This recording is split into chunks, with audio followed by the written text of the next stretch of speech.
न्यूयॉर्कमधील Manhattan शहरात सुमारे 843 acre जमिनीवर हा सेंट्रल पार्क तयार करण्यात आला आहे. न्यूयॉर्क सिटीमधील हा पहिला लँडस्केप पार्क असून 1857 ते 1876 या कालावधीत तो तयार केलेला आहे.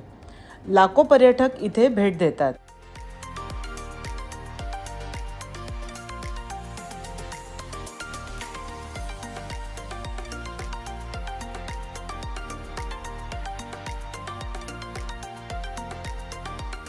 कल हो ना हो चित्रपटासह जगातील अनेक चित्रपटांचे शूटिंग इथे झालेले आहे.